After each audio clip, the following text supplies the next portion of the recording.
नमस्कार, आप दुनिया की फटाफट बुलेटिन में आप सभी का स्वागत है और नजर डालेंगे आज की खास खबरों पर। लोकसभा चुनाव में भाजपा को लगा बड़ा झटका, अपने दम पर नहीं मिला भाजपा को बहुमत। 240 सीटों के आसपास सिमटी भाजपा। एनडीए को मिला बहुमत, 290 के आसपास है एनडीए की सीटें। कांग्रेस अध्यक्ष मल्लिकार्जुन खड़गे ने कहा, लोकसभा चुनाव परिणाम प्रधानमंत्री नरेंद्र मोदी की नैतिक हार है। यह लोकतंत्र और जनता की जीत है। हम जनता के फैसले को पूरी विनम्रता के साथ स्वीकार करते हैं। कांग्रेस नेता राहुल गांधी ने कहा, देश की जनता नरेंद्र मोदी और अमित शाह को नहीं चाहता। कांग्रेस ने देश को एक नया गरीब हितैषी दृष्टिकोण दिया है। लोकसभा चुनाव में इंदौर से भाजपा उम्मीदवार शंकर लालवानी की सबसे बड़ी जीत। शंकर 11 लाख से ज्यादा मतों से चुनाव जीते। कांग्रेस उम्मीदवार अक्षय बम ने मतदान से पहले ही नाम ले लिया था वापस। अमेठी लोकसभा सीट पर हार के बाद स्मृति ईरानी ने कहा, अमेठी की जनता का आभार जो यहां से चुनाव जीते हैं उन्हें बधाई। मोदी जी, योगी जी और भाजपा के सभी कार्यकर्ताओं का सम्मान। 1,65,000 वोटों से चुनाव हारी है स्मृति ईरानी।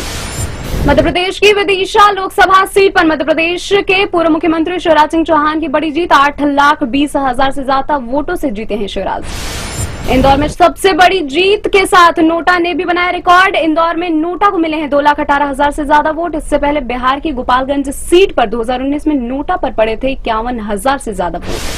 पश्चिम बंगाल की मुख्यमंत्री ममता बनर्जी ने लोकसभा चुनाव परिणामों पर कहा, पीएम मोदी की विश्वसनीयता घटी। संवैधानिक संस्थाओं की आजादी छीन ली थी। अत्याचार की हार हुई है।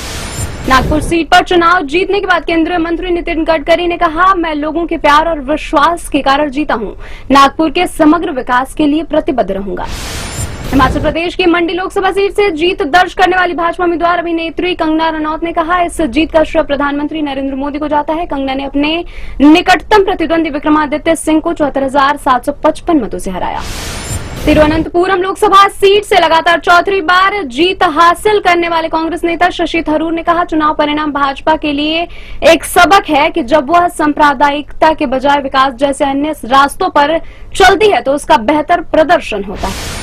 कर्नाटक सेक्स स्कैंडल के आरोपी प्रज्वल रेवन्ना हासन 42,649 मतों से चुनाव हारे। पूर्व प्रधानमंत्री एचडी देवेगौड़ा के पोते हैं प्रज्वल रेवन्ना।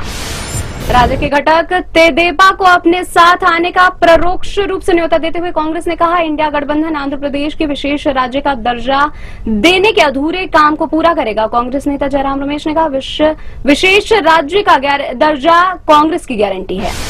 जदयू नेता केसी त्यागी ने लोकसभा चुनाव परिणामों के बाद कहा, हम राजग में हैं और राजग में ही रहेंगे। यह हमारा अंतिम निर्णय है। मध्य प्रदेश की सभी 29 सीटों पर भाजपा ने जीती। एकमात्र छिंदवाड़ा सीट भी कांग्रेस से छीनी। कमलनाथ के बेटे नकुलनाथ थे छिंदवाड़ा से कांग्रेस के उम्मीदवार। एनटीए ने मेडिकल प्रवेश परीक्षा के नतीजे घोषित किए। एनटीए के वरिष्ठ अधिकारी ने कहा, अभ्यर्थी वेबसाइट पर अपने परिणाम देख सकते हैं। सबसे बेहतर प्रदर्शन करने वाले अभ्यर्थी का विवरण भी शीघ्र ही उपलब्ध होगा। सुप्रीम कोर्ट ने दिया मनीष सिसोदिया को बड़ा झटका। दिलीप आबकारी नीति से जुड़े धन शोधन, सीबीआई और ईडी की जांच वाले मामलों में मनीष सिसोदिया की अंतरिम जमानत याचिकाओं पर विचार करने से किया इनकार। चुनाव परिणामों से औदे मुगिरा शेयर बाजार बीएसई सेंसेक्स 4,390 अंक फिसलकर 2 महीने के निचले स्तर 72,079 अंक पर हुआ। निफ्टी भी 1,982 अंक गिरकर 21,281 अंक पर आया। मंडी लोकसभा सीट से कंगना रनौत ने दर्ज की जीत। कांग्रेस के उम्मीदवार को 74,775 वोटों से हराया। भाजपा के टिकट से लड़ा था चुनाव। एक्ट्रेस ने बताया सनातन की जीत। बॉलीवुड एक्टर वरुण धवन बने पिता। नताशा दलाल ने बेटी को दिया जन्म। वरुण ने सोशल मीडिया के जरिए फैंस को दी खुशखबरी। 2021 में शादी के बंधन में बंधे थे नताशा और वरुण। ये थी आज की फटाफट बुलेटिन। वैसे ही ताजा अपडेट्स के लिए बने रहे हमारे साथ, यानी कि विजिट करें वेब दुनिया पर।